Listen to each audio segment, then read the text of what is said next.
Welcome to the Energy Conversations podcast, your go-to source for unpacking the complexities of the South African energy sector. My name is Thokozile Zambane. I will be your guide, and every 2 weeks, we will be on a journey of bridging the knowledge gap surrounding South Africa's energy sector and the transition to a low-carbon economy. Welcome back to the Energy Conversations podcast, where we break down the complexities of the South African energy sector into digestible insights and explore pivotal topics shaping the future of energy in South Africa and beyond.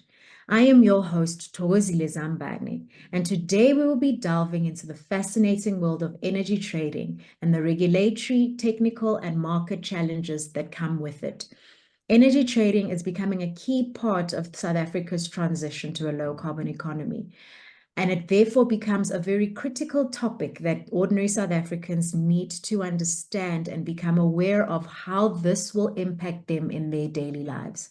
I am honored to be joined in this conversation by a panel of experts who will be helping us unpack this topic further. Firstly, I'll be joined by Chanda Nxumalo, Khaya Mbatha, Garth Greubel, and Penelope Herbst. Together, we'll explore how energy trading works, the barriers and the risks involved, and the opportunities and challenges that it presents for South Africa's energy future. I'd like to kick off this episode with just some brief introductions from our guests, and I'd like to ask each of them to please briefly introduce themselves and share a bit about their current role in the energy sector. Chanda, if I can begin with you, please. My name is Chanda Nxumalo. I'm a managing director at a company called Harmattan Renewables. We are a technical and environmental advisory company that works in wind, solar, battery storage. Day to day, I am either running around being a crazy person and managing lots of staff, or working on renewable energy projects. So we act as lender's technical advisor or owner's engineer on a lot of the projects. So from early stage developments right through to managing operational assets. Perfect. Thank you very much, Chanda. Khaya, if I can ask you to please briefly introduce yourself and what your current role is in the energy sector. Thank you very much, Thokozile. I'm Khaya Mbatha, Operations Manager at PowerX. Been with PowerX since 2018. So I deal mainly with the interfacing of the IPP, independent power generators, contracting of the generators. PowerX, for just as a brief way of introduction, PowerX is the first licensed energy trader, licensed in 2009. Started our trade in 2013. So today we have over 10 years of trading experience. Started mainly in the Nelson Mandela Bay, but currently trade in municipalities such as the Nelson Mandela Bay and Eskom territories. Perfect. Thank you very much. Garth, if I can ask you to briefly introduce yourself. Hi, I'm Garth Greubel. At the moment, I'm primarily involved in research in the electricity sector, but previously I was with Eskom, and I also founded a electricity trading business. Thank you very much. Penny, if I can close off the round of introductions with you, please. Yes, thank you very much. And my background is also, Garth used to be a colleague of mine, also at Eskom for 32 years in finance, but also was involved in raising finance and then working as part of the implementation on Eskom's own one utility scale asset, the Sierra Wind Farm. At the moment, I'm involved more in the finance space, but also the just finance space, just transition. I've called myself an energy, climate, and just transition finance exponent, really largely an advocate and a stirrer, bringing my wooden spoon to the space, given the experience that I've had in the sector over a number of years.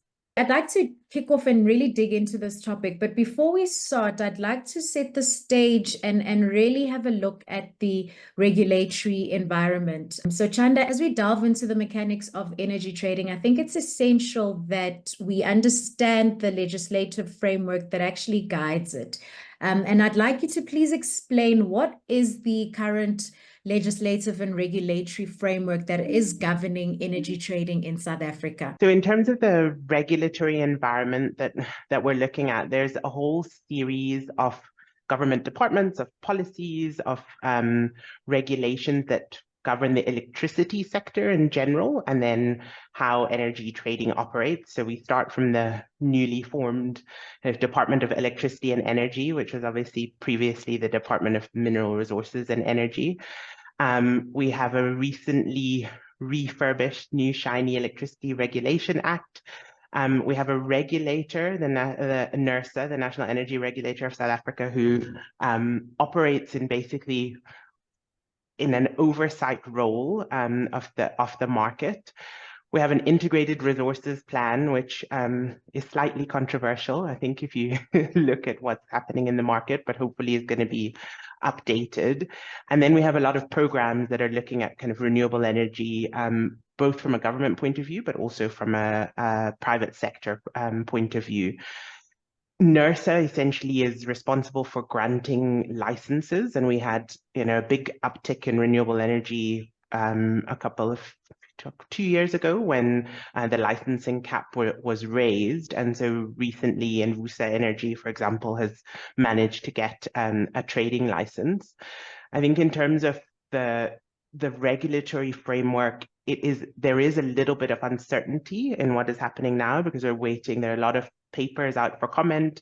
Eskom has lodged objections to some of the generation and trading licenses. And so some of this policy and regulation is up in the air.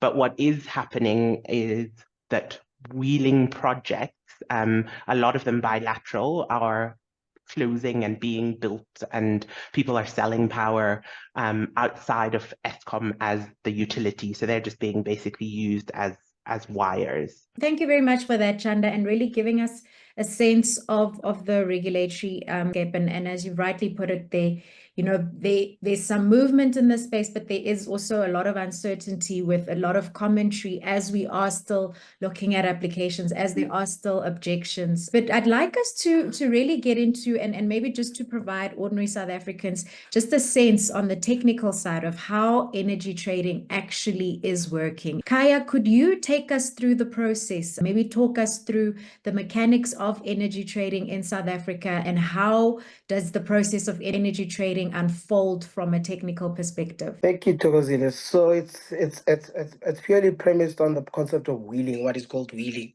So wheeling is when a private power generator that has a qualifying facility meets the grid code, whatever the compliance framework would be, that would be set out by Eskom, saying, if you want to export power into the grid, this is what you'd have to meet. This is the grid code. This is the framework that you'd need. Then you can connect. This is a private power generator with a willing customer on the other end. So these two want to contact with each other and on sell power through a commercial power purchase agreements between themselves, which they would enter amongst themselves. So what they don't have is access to the grid, or they don't have a network. So the one who would want to wheel would go to the grid access unit in the in the distribution space. It would be the municipality, because the municipality is the custodian of the distribution network, whether it be City Power, Nelson Mandela Bay, Sentlek, whatever the case may be. In the Eskom terrain, in the Eskom environment, if it's an Eskom to Eskom transaction where the generator is going to be connected onto an Eskom point of connection, and the customer is on an Eskom point of supply, that's an Eskom transaction, and Eskom would have to be provided. It's much easier currently. So Eskom would want to know that the generator meets the compliance framework, they meet the grid code, and they can export onto the power to the grid. In the Eskom environment, it's pretty well defined because it's prescribed. These are the actors. Eskom does what, qualifying facility. This is what you'd have to meet. This is the grid code, everything. So then Eskom can give you a photo or comply or framework, and I can give you approval to wheel the power into the grid. Energy trader, the value proposition of an energy trader is that instead of one-to-one wheeling transaction, the trader is licensed to on-sell the power. You sell the power to the energy trader, and the energy trader can on-sell it to multiple customers. God forbid something happens, on a one-to-one transaction where I'm a generator and I've got a power purchase agreement with a VW, and something happens in the 20-year tenor, something happens to VW, then I am left with a stranded asset if VW terminates. So what the trading license allows for on-sale to one trading company from multiple generation facilities, and the trading company can on-sell the power to multiple customers. So even if one customer falls off or one customer starts becoming a bad payer, whatever the case may be, there is still a portfolio of customers that the power can be on-sold to, unlike a one-to-one relationship. So that's what happens in wheeling, in essence, or the sum of it. Within the municipal space, it's the same thing. We because municipalities are the custodians of the grid, they are mandated to do the reticulation. We need to have what is called a wheeling agreement. So this is an energy trader having a service level agreement with the municipality, whether it be for a period of 20 years, saying we would want to on-sell power from the portfolio of generators that we have here, and on-sell the power to the portfolio of customers that we have for 20 years. And then the wheeling agreement becomes a legal framework that this is how the service level agreement will look. It will be a tender, it will be this much kilowatt per kilowatt hour. This is how much you'd be able to pay, almost regarded as a toll fee for each unit of kilowatt hour or each unit of commodity, which is electricity that you're selling. This is how much you'd be paying. You are responsible for this. This is what you are not responsible for. And we are responsible for it as the grid, maintaining the grid, all of that. So it would be a legal document as you'd have anywhere else, but giving you access to the grid level agreement, or who does what, who are the actors in the arrangement for the 20 to 25 years legal agreement. So that's what wheeling entails. Thank you very much for that explanation, Khaya. And from what you're saying, it really appears as though the grid is quite central to energy trading. And as Chanda's noted, it's really the skeleton that connects all of these moving parts. But I would imagine that from a technical standpoint, then, that there is really a need to ensure that the grid then remains stable as trading increases. Garth, I'd like to bring you into the conversation here and really trying to understand from a technical standpoint then, how do you see power system analysis informing the design of energy trading systems, and what key factors really need to be considered to ensure grid stability? So the stability issues come about more because of the changing nature of the grid, with the introduction of more renewable energy, and less so because trading takes place. So with renewables, what happens is, broadly speaking, you have less inertia in the grid. And inertia is an important element that assists in keeping the grid stable and keeps it operating at 50 hertz. So that means the electricity or the electrons are cycling at 50 times a second. That's how we operate in South Africa, and in most countries around the world, it operates at 50 hertz. And as you get more and more renewables into the grid, so you end up with less and less inertia, and that creates complexity in keeping the grid stable. Now, from a trading point of view, there are really two aspects to it. So first is the financial transaction, and that's what traders do. They deal with the financial consequences of selling electrons from generator A to customer B. Then there's the technical flows of the power that take place. And power system analysis is largely about looking at those technical flows. And that's governed by the laws of physics, and it happens independent of the trading and the financial consequences of the trading. So the electrons that are sold by generator A never actually arrive at customer B. They will just be absorbed somewhere in the grid according to the laws of physics.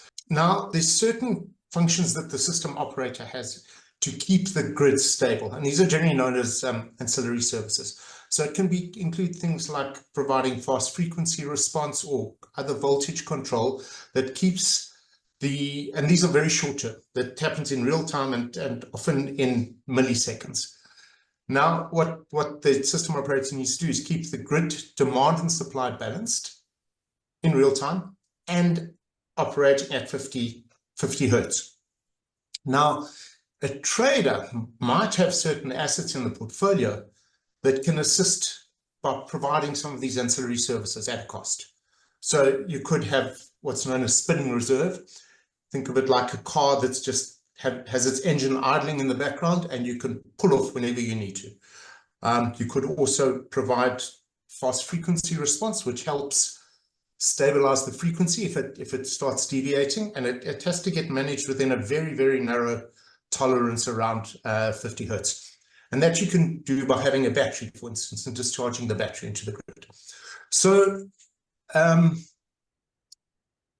from a trading systems point of view, you would need to develop, you'd need an understanding of these systems analysis and develop your system so that you could provide these ancillary services into the grid. But it's actually only an aspect of what the trader would do overall. But there is this increasing phenomenon of greater and greater instability in the grid due to the changing nature of the grid. Thank you very much for that explanation, Garth, and also, I guess, bringing into the fore the impact then of integrating renewables onto the grid, also taking into account that it overall really needs to be this balancing act that the system operator then needs to be managing. And Chanda noted that, you know, in her intro, that there's been some objections that have been made by Eskom in terms of applications that have been made for import and export licenses.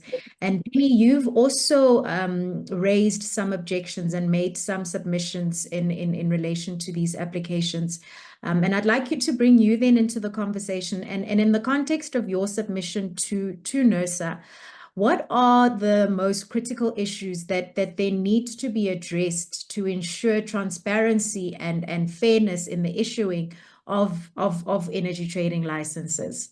Thanks for that question. Maybe just a bit of a background before I give you that kind of concrete suggestion, which to some extent was included in my submission to NERSA. But knowing how the evolution of this trading environment is taking place, also within the framework of the Electricity Regulation Act, which is now an act but hasn't been signed into an act by the President, there are a number of gaps, and I think Chanda also alluded to the uncertainty, a number of gaps that arise from an act without a significant amount of certainty under the rules and the regulations. So traders at this stage will be submitting their license applications with their specific business model in mind. And just let's recall that there's not just one business model, and we can maybe talk a bit about which potentially two high-level business models there are. But they'll be making their submissions with their specific business models in mind, but also making some assumptions on their understanding of what this market looks like, what the market design looks like, and the regulatory environment in which they will operate. So my assessment from those applications is that despite the fact that there were a lot of black lines in those submissions, that they will be trying to explain what their specific business model really looks like.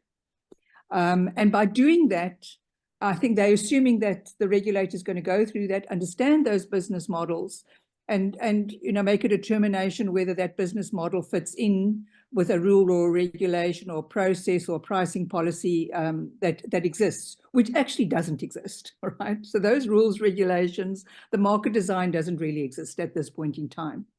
But I can assume, and I'm assuming in my submission, that in the absence of any clear guidance or rules, regulations, and processes and the pricing policy, a default assumption of new entrants would largely be what is referred to and has been in some of the submissions over time to international best practice, which international best practice is not necessarily the same as delivering a fair, transparent, and equitable outcome for a broad cross-section of consumers. In further support of my submission, I highlighted the importance of an integrated and a consultative process and a roadmap to be developed, including the overarching regulatory framework within which new participants, including traders, will operate. And until this is done, there will be no fairness and transparency. And to this effect, I would contend that the issuing of license is a risk to transparency and fairness. Therefore, my proposal is we need to unpack, first of all, in more granular detail, what the value add of traders is and where in the value chain this might be, if at all, in the context of the South African environment. In brief, we need an open and consultative process in designing the electricity market and all its components. At present, we are going about it in a fragmented and non-consultative fashion, and it's hugely concerning that civil society and knowledgeable consumers that are not conflicted are not represented in designing the new energy paradigm. So, to be clear, my recommendation would be to conclude a process towards a contextual fit for market design that is structurally transparent without being led by conflicted and vested interest parties, which could result in unintended consequences for consumers that relate to price, access, affordability of energy. That is essentially a public good and forms the basis of our modern everyday existence. I think we also need, and this is a point that I kind of think needs to be talked about a bit more, especially if one has a look at the description of trading that was provided by Khaya from PowerX. I think we need to differentiate between brokers and traders. And in that context, what constitutes to be what has been referred to being cherry-picking creditworthy customers with bilateral contracts vis-a-vis traders with a balance sheet where the risks of trades and the remuneration are concluded at an intermediate level with little to no value for a large part of the consumer base. And I think let me stop there, or perhaps just one final point. I think we also have to have a look in this context, as when I'm talking about the cherry picking, as to what extent does cherry picking erode the cross-subsidy structures that might be embedded in the current environment, and also address, when we're having a look at trading, are we going to be trading renewable energy, which is just available for a certain point of time, and therefore there's certain risks that are passed on to other parts of the system where there are entities that have got to provide power for the parts where the trader doesn't have access to the electrons, right? And this is an issue, and you would have noted if you'd listened to the regulators' questions, there were quite a few questions as, but how do you see yourself as a trader in a 24/7 environment? So in other words, not just providing green electrons, but providing firm supply with a transparent cost to that final consumer. And let me leave it there. Thank you. Thank you very much for that, Penny. And clearly licensing transparency is quite critical. And you've also raised the point around cherry picking of customers. And if I'm not mistaken, that's also one of the objections, or the objection that Eskom is raising in respect of some of those applications. But now if we look beyond, and because obviously, there's the regulatory concern or regulatory uncertainty that now we're operating in terms of traders and in terms of licensing, but there's also other barriers, I would imagine, then, for any new entrants or any new traders then looking to get into this market. And Chanda, I'd like to bring you back into the conversation here, and given your expertise as an advisor in the space, what would you say then are then additional or specific market barriers that companies would face when they are looking to enter into the trading space, and how can they then seek to overcome some of these barriers to ensure that we actually are then creating a more competitive energy market? So I think at the minute, we're used in the South African market to a large scale utility that has, the balance sheet is not wonderful, but there is still a balance sheet behind that entity. Whereas I think a lot of the traders that are coming in are essentially a black box. And so from a financing and risk point of view, one of the barriers to entry is for either a purchaser or a lender to take the risk on this company that is essentially passing electrons from one place to the other. So if everything falls apart, where do you go in the event that they aren't able to provide generation, or the contracts are reneged on? So I think one of those is really, of the barriers, is really how do they put up the guarantees and the warranties in order for all of the stakeholders in the value chain to be comfortable with the project or with the concept.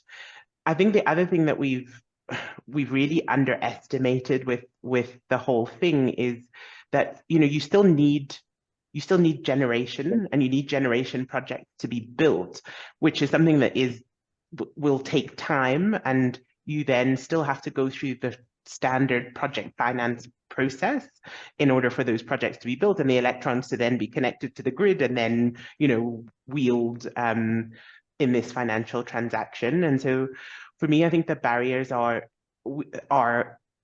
the understanding of the general population and those people procuring it, that this is probably a minimum of an 18-month to 2-year process, that for you to purchase those electrons, there's not just projects sitting around, and someone is not just going to be able to suddenly start selling you power.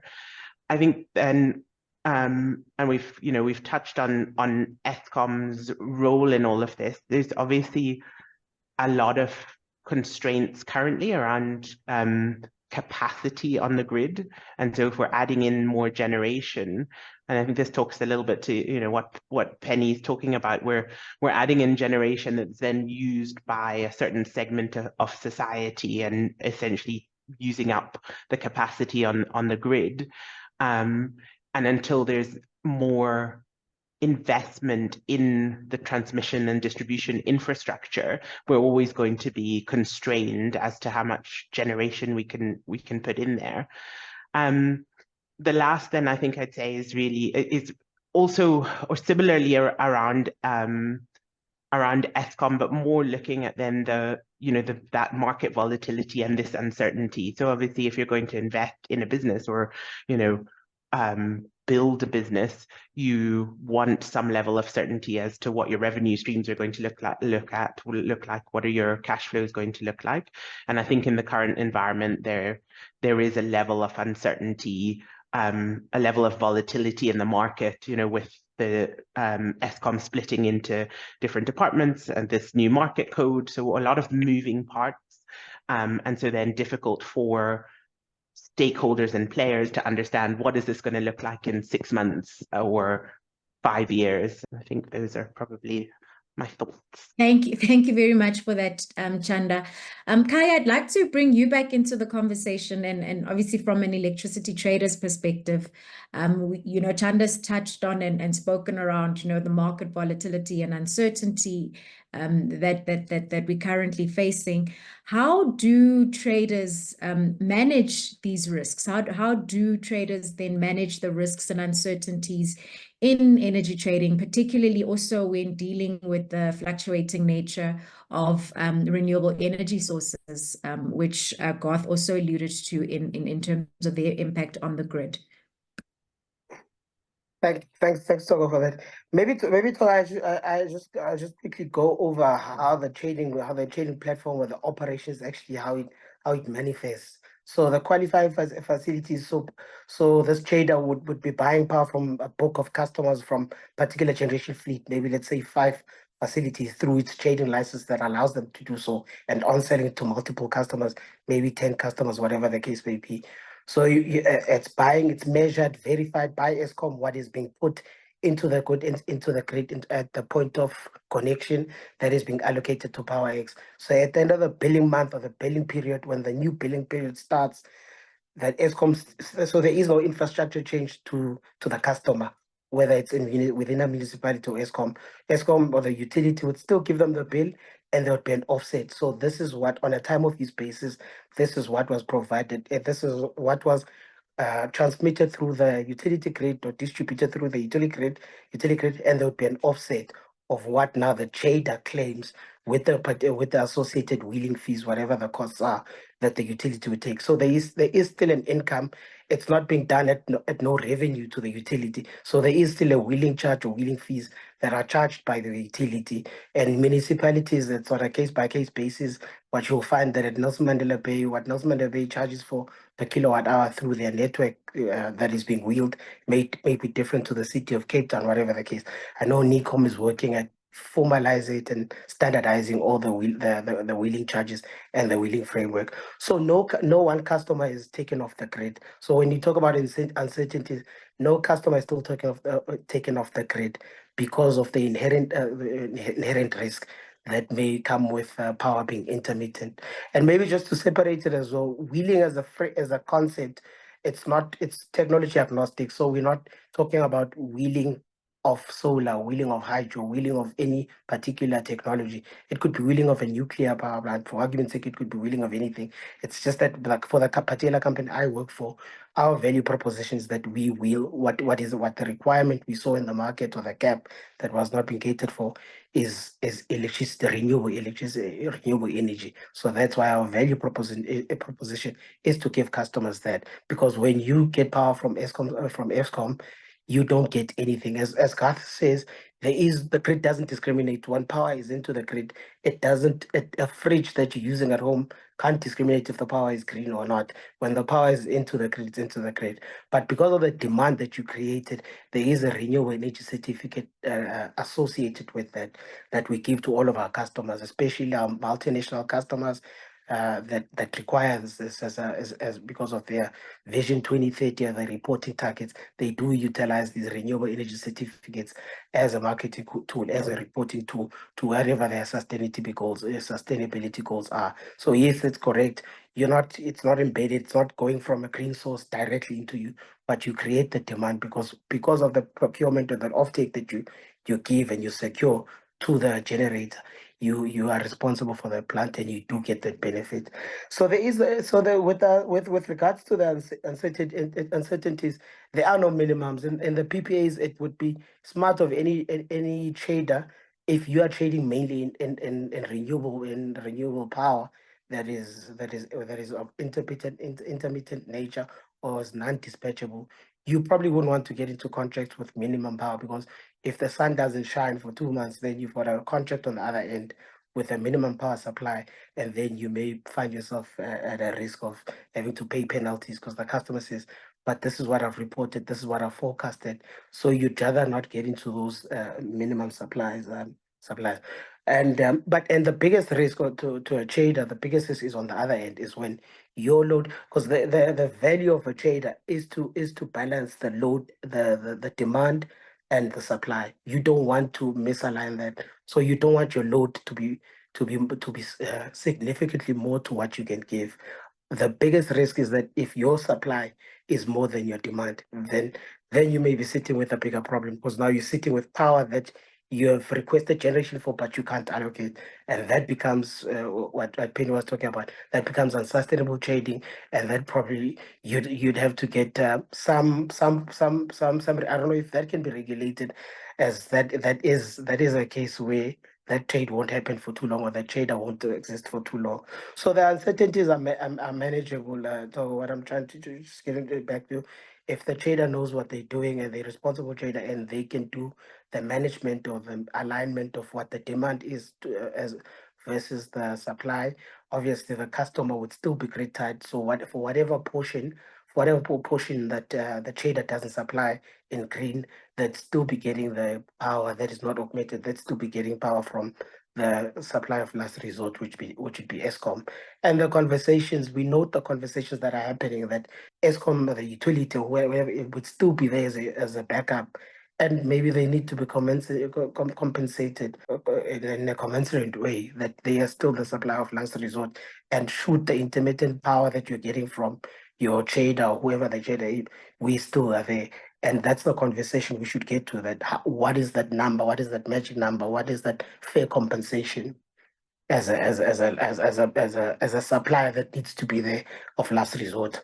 Thank you very much for that, Khaya, and the points that you're making in terms of managing risks really then do lead us back to regulation. And Garth, I'd like to bring you back into the conversation here. And you know, considering this evolving energy market, what are the major challenges in regulating energy markets, and how, in your view, do you think regulators need to adapt their oversight role in order to handle the complexities of energy trading?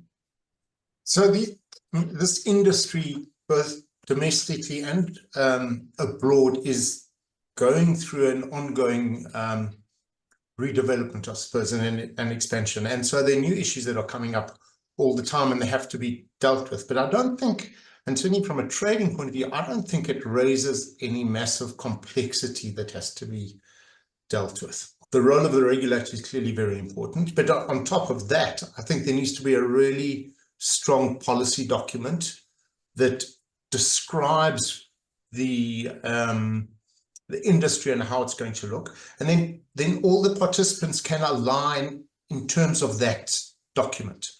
Now, I think the regulator needs to be playing a role as a thought leader, because as these issues arise, they need to be seeing the trends that are taking place here and abroad and start engaging the industry on these issues through discussion, by producing position papers that can then be used for further debate. And I think that's an important piece of regulating this changing market, or determining how the market will play out. Contrast that with the new National Transmission Company and the new system operator. They, every second Tuesday for the full morning, are running workshops. We must be on about our 8th or 9th workshop already, and there are a couple more to go, where they've invited the industry to get involved, bring in experts to talk, and these issues are being discussed and ventilated. And that's an amazing process that's taken place, and you set up to end up with the right answer, I think. And I think the regulator should be playing that sort of role around the emerging trends. Now, just kind of bring it back to trading. I don't think it's that complex, because, I mean, as I mentioned earlier, all a trader does is deal with the financial consequences of a transaction between a willing buyer and a willing seller. Now, the generator, we have to assume, is going to be either registered with NERSA or licensed, and they need to enter into an agreement known as a connection and use of system agreement with Eskom to connect to the grid. And that governs the issues around the code, which is really, really important. You then need a wheeling agreement in place with either transmission and or with the distributor. The distribution side can either be Eskom or municipality, as Khaya mentioned. And with that framework in place, the trader, whether the trader's there or not there, doesn't introduce any additional risk or not. And therefore, I don't think there is this massive complexity around dealing with traders. But for you to trade, to do a transaction as a trader, the generator side has to be in place. So they must be licensed or regulated and must have a connection agreement. And the permissioning on the customer side with the wheeling agreement, that needs to be in place. And then if you have those two ends covered, I think it's pretty simple, actually. Thank you very much for that, Garth. And I'd like us to, you know, just in closing this round of questions, and you know, the whole conversation around trading and the evolution and the liberalization of the South African energy sector or electricity supply industry, I think it all just ties back to or speaks to this just energy transition that we're currently going through. And at the heart of it, I think we really need to ensure that any transition is in fact just in this just energy transition, and it then becomes important then, you know, that we're actually ensuring that there's equity in this transition. And Penny, I'd like to bring you back into the conversation here, and maybe just touching on some of the concerns that you have raised regarding the financialization of the energy sector. And I'd like to just ask you, in terms of how can energy trading markets then really be structured in a way that ensures that developing economies like South Africa benefit equitably from the global energy transition? Yeah, thank you for that.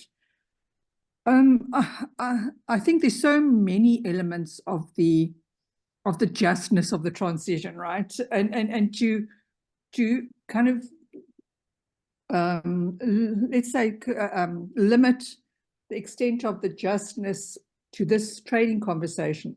I think one can focus or should focus on what are the implications for pricing. And so first and foremost, again, where does one look and what do we need to do? I think first and foremost, we should unpack and document with greater transparency and urgency the international experience and potentially address some of the false narrative, in my mind, that a market will reduce prices. So we should ask the question, are reductions in prices occurring at what level?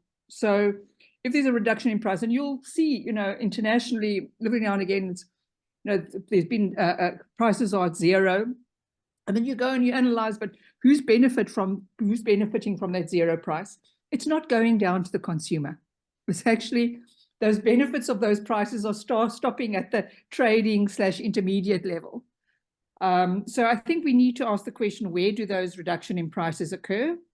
And if anything, if international experience is anything to go by, as I've said, trading at an intermediary level has not delivered the outcomes that have been widely purported. It's limited reporting, and we haven't really gone down into the granular detail, especially not to residential consumers or consumers that don't benefit from bilateral agreements and contracts for intermittent generation.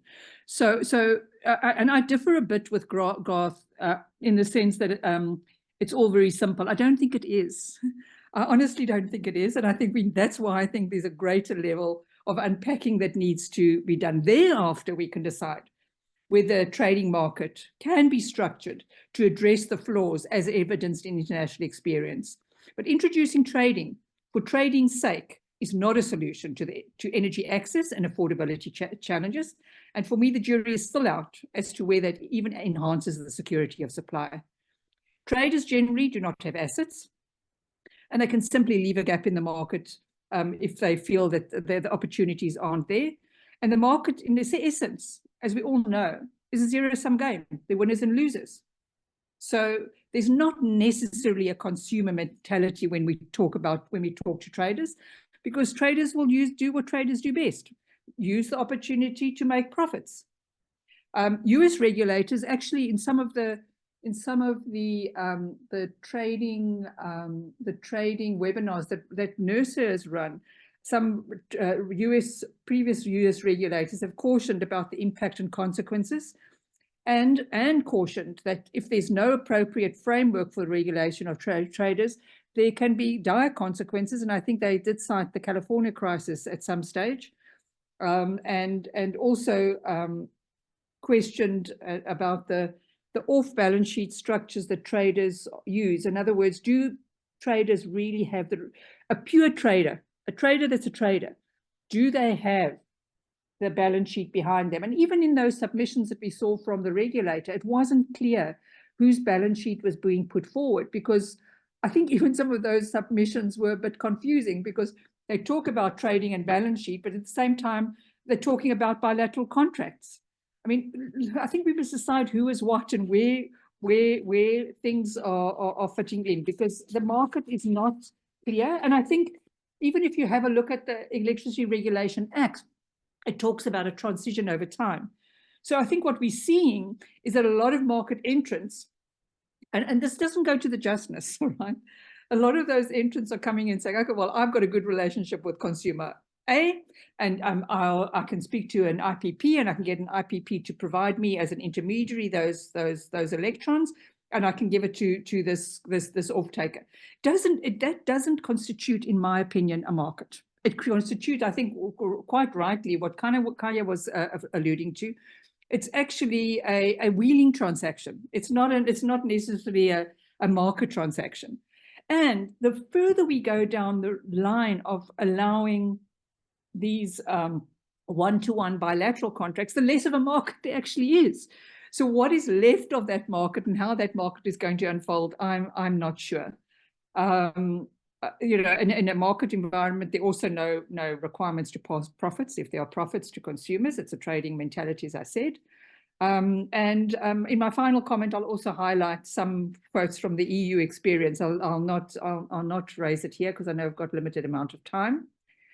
But I think it should be noted that when a country makes a decision to go to a market environment and a liberalized a market, it's a decision that the country takes, which it seems we have, but we haven't. And I can tell you right now, it's why we're having this conversation, and there is some uncertainty. We have not taken the time to understand the consequences. And we haven't taken time to understand the consequences for the consumer. We haven't taken time to understand the consequences from a justness point of view.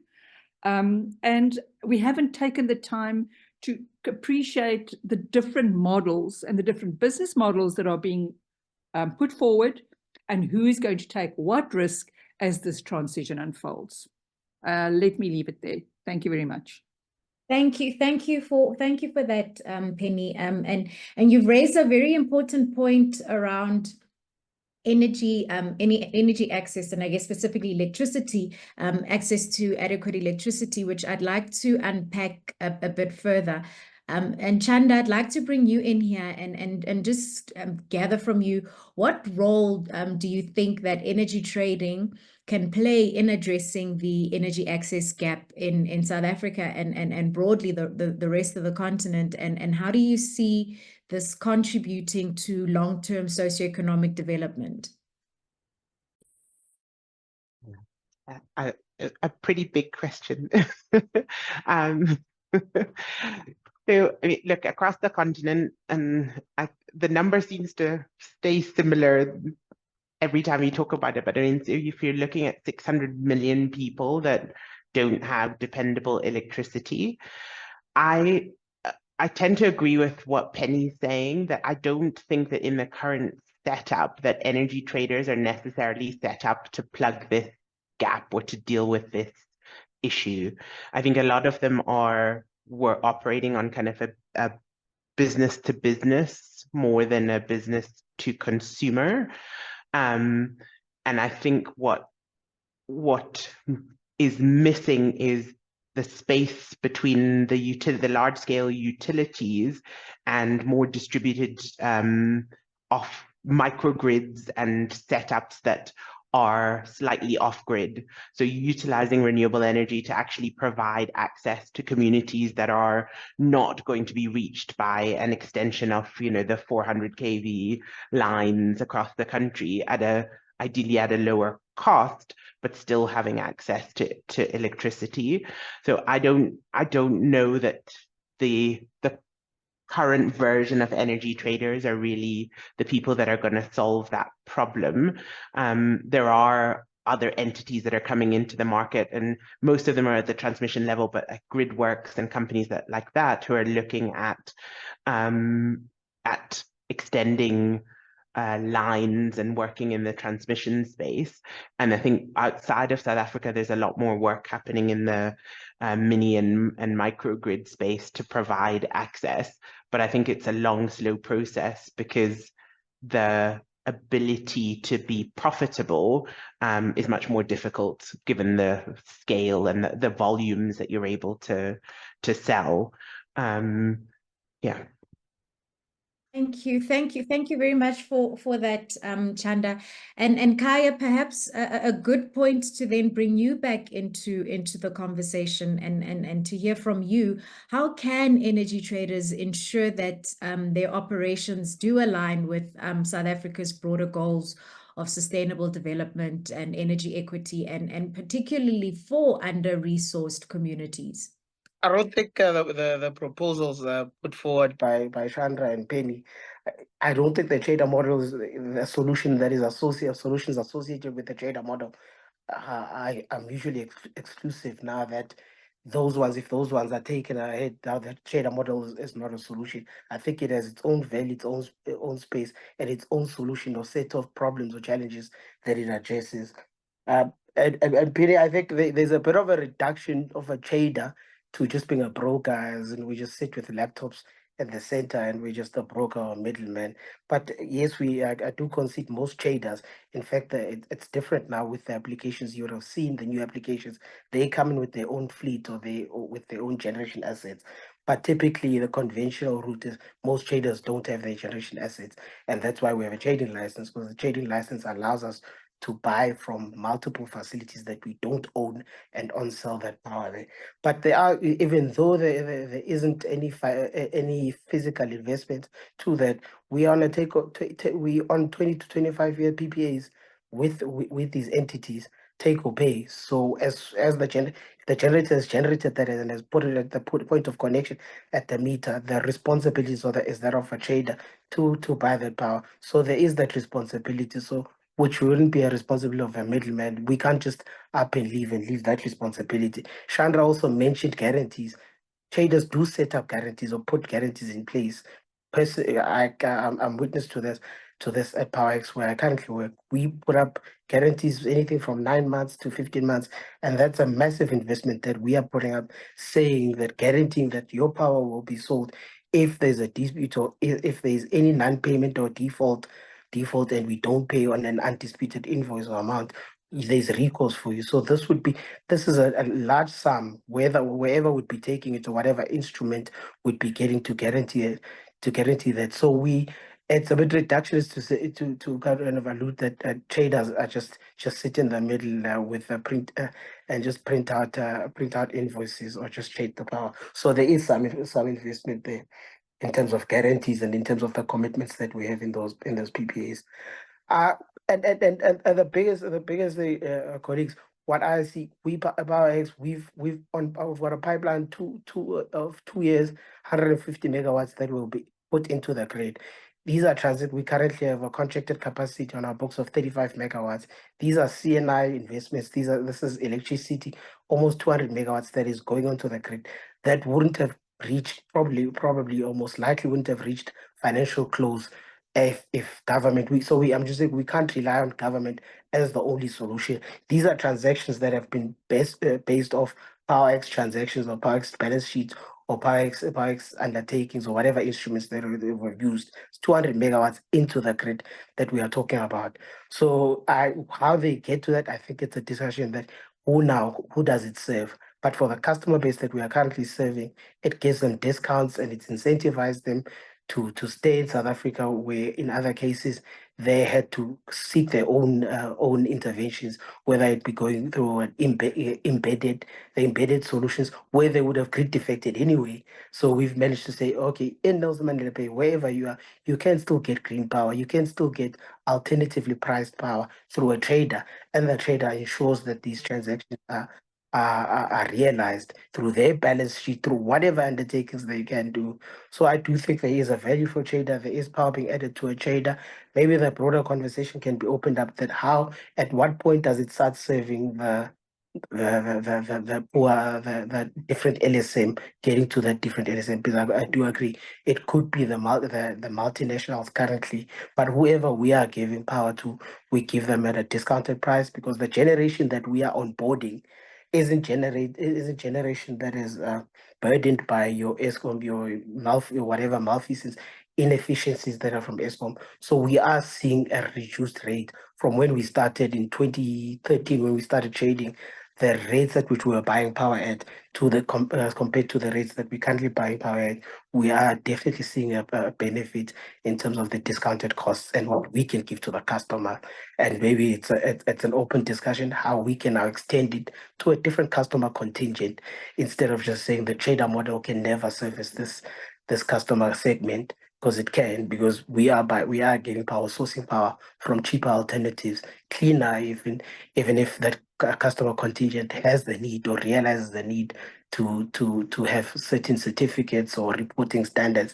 So it's both that advantage, renewable energy and an alternatively priced power. Thanks. Thank you for that, Khaya. And I guess it's an ongoing conversation that we need to then be having. Obviously recognizing that the benefits that that traders have brought into the market from I suppose a market or economic perspective, in the sense that, you know, in providing power to these particular customers, you have kept those businesses in South Africa, and the knock-on effect of that is that jobs have then been maintained or created by the continuous operation of those businesses. And perhaps one can then, you know, see that indirect value add. And I guess the conversation going forward is then to see then how do we expand the trading to not just be looking at one segment or one set of customers, but then how do we ensure that we are actually looking at you know, your residential customers, and are also even broadly going to look at your underserviced communities as well. But I guess it's as we evolve, as we grow. But thank you very much for that input.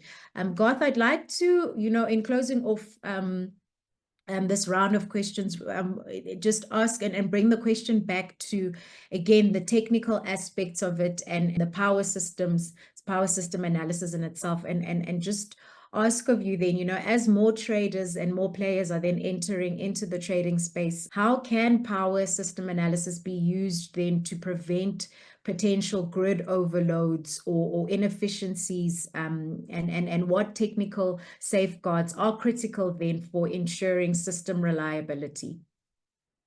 Thanks. Before I get onto that, if I could just echo Khaya's comments and just make one or two other comments as well, because I think traders are being, I don't know, demonized a bit. A trader is a niche player, and a trader's job is not to satisfy all of the requirements of Just Transition. They sit in the space between a buyer and a seller, or they indeed can be the buyer and the seller as well. And it's an arm's length transaction with a willing buyer and a willing seller. And the price gets to the right place. It doesn't necessarily make it cheaper, but what a market does is it allows the price to get to the correct point. And if you don't think that a trader's providing a service as a customer or as a generator, you don't transact with them. It's easy. No one's forcing you into dealing with a trader.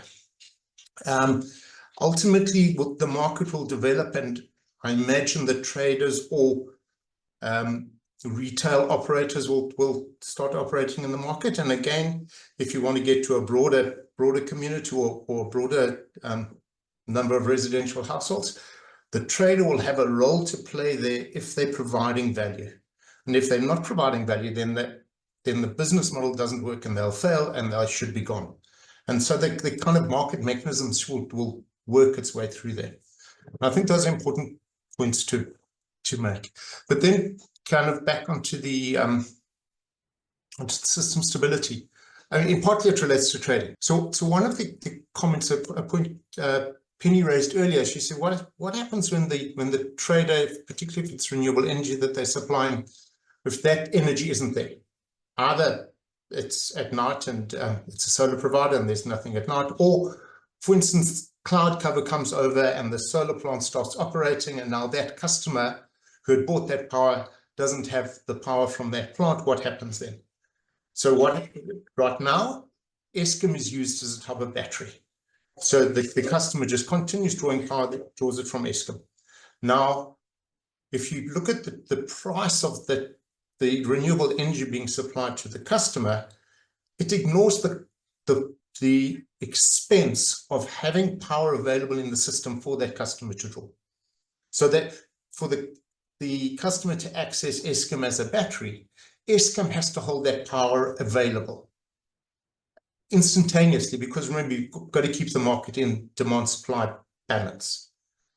And those are known as capacity markets. Now, there should absolutely be a price to pay for that. if you want the benefit of being able to draw on Eskom whenever you want to, there's a price to pay for that. And then Eskom can recover its full costs, because all aspects of the service it's providing are being considered. Part of that then goes into what's known as the balancing market. So I suppose there are two balancing markets for our purpose. One is the day ahead market. So you transact today for supply tomorrow around where the planning says there will be demand and supply. And if there is undersupply, you as a trader or someone can sell into that market to create the balance. And that's a huge benefit that a trader does bring to the marketplace, and that comes at a price. Then there's the intraday market, where it happens more in real time, and that is for services, those ancillary services I mentioned earlier, fast frequency response and that sort of thing. Now, it's really important to understand how the system operates to keep that demand supply in balance. Largely, that's a function performed by the National Transmission Company, and they use they do lots of it. I mean, it's a huge piece of their business is understanding what's going on technically in the grid. If new people are wanting to connect or connecting in a new area, they need to do power flow studies to understand the impact on congestion on the wires, and you can think of that almost like a bandwidth issue. And so it becomes a very important piece of the overall management of the system. But largely, it's a function that's performed out of the transmission company and less so by the traders, although the traders can supply services into some of those requirements, like the ancillary services or into the balancing market. Perfect. Thank you. Thank you very much for that, Garth. And Penny, maybe just to bring you in, just for a final question to you. So you've raised as part of your submissions concerns around increasing intermediaries in energy trading without fully addressing or taking into account system costs and ensuring consumer protection. In your view, then, how should the regulatory framework evolve to ensure that that the evolution of the South African energy trading market does not then evolve in a manner that imposes unintended financial burdens? Yeah, thanks for the question. And just difficult to disaggregate some of these questions and provide different answers. I think I have, to some extent, answered the question, and maybe here I can re-emphasize and then leave you with a quote. I do, and I listened to Garth. I don't know who's doing the Monday or the Tuesday morning meetings. It'll be interesting to understand who's driving that. I wasn't sure that it was the regulator or not. But my clear recommendation would be to conclude a process towards a contextual fit for market design. So we've got to look at the market design. I mean, if you go and have a look at Namibia, they've gone through a process over 10 years designing all the bits and pieces that support a market design, right? We haven't. We've got this overarching Electricity Regulation Act and very little substance behind it. So I would say that we have to put some time and effort behind that, but we also need, and I'm really concerned about this, is that we need to make sure that there is a diverse lot of people in the room, because what I'm seeing, and that's why it would be interesting to see who's in the Tuesday meetings, Garth, who's kind of having these conversations in contributing towards a design. There can't just be conflicted and vested interest parties in these discussions, because we're not having the discussion on the impact on cost and the impact on cost and risk transfer. We're just really not having it. It just doesn't suit, I think, parties to the market to have those conversations. So I would say, we really need an open process. We don't need a process, right? That someone designs a framework that took a year to put into place, right? Mostly by vested interest parties. I'm not going to go into the detail on this. And then, you get 2 or 3 weeks, read this document and provide your comments. When it's taken a year to get there, your comments can't be contextually provided within a few weeks, and then and understand how the risks and the costs are going to be taken up. And they're not even covered in some instances in these submissions, right? So we really need to look at this as a system, and we need to look at it holistically, not fragmented, like we get a bit of a wheeling agreement here and then we get a trading application there, but the trading application doesn't have a framework within which it's operating. I think it's a best for me at this stage, to say the least. But I do want to leave you with a quote, which is quite timeless, and this comes from a European Commission competitiveness report that was produced by the European Union.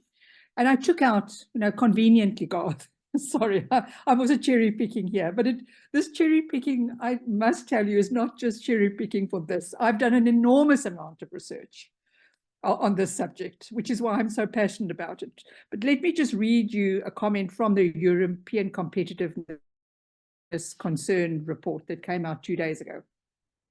And this is EU companies. We're not even talking about residential customers. Oh, but they do speak about the residential customers in the quote. EU companies are still facing electricity prices that are 2 to 3 times those in the US. Natural gas prices are 4 to 5 times higher. So we're not just focusing on natural gas, we're talking about electricity prices in general. This price gap is primarily driven by Europe's lack of natural resources, but, and this is really important, also by fundamental issues with our common energy market. Market rules prevent industries and households from capturing the full benefits of clean energy in their bills.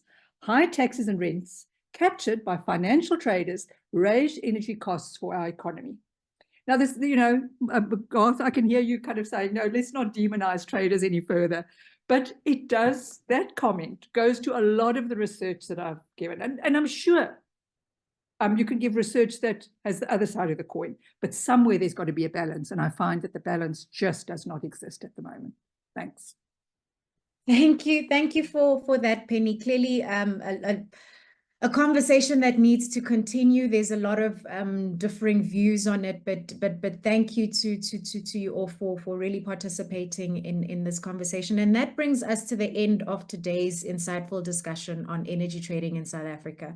We've covered the regulatory framework, technical aspects, and the role that energy trading presents in shaping a more sustainable and inclusive energy market. A huge thank you to our guests for participating in this conversation and sharing their expertise and shedding light on this evolving sector. As we navigate South Africa's energy future, it is important that we continue to have engagements that ensure that ordinary South Africans understand and participate in the evolution of the South African energy sector.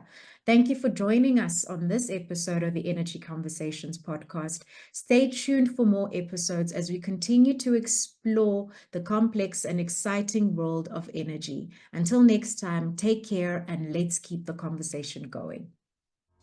Thank you for joining us on the Energy Conversations podcast, powered by Bayaka Infrastructure Partners, an authorized financial services provider, and the African Energy Leadership Center at the Wits Business School.